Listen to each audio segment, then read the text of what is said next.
Young বয়সকে Ariful প্রথমে দেখতেছে, video হচ্ছে না। প্লেয়ার ছাড়া দর্শকরা কেউ স্টেজে উঠবেন না। প্লেয়ার ছাড়া দর্শকরা কেউ স্টেজে উঠবেন না।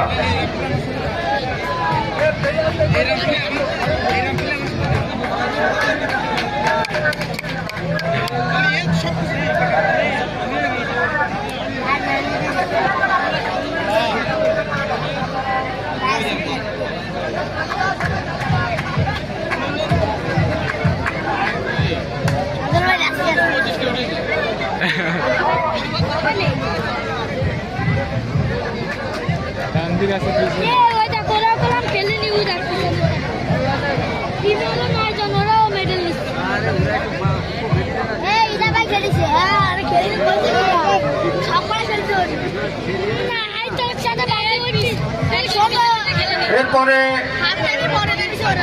উপস্থিত থাকবেন যারা অক্লান্ত পরিশ্রম করেছেন, আমাদের ভলেন্টিয়ার মোহাম্মদ কুদ্দুস ফকিরকে।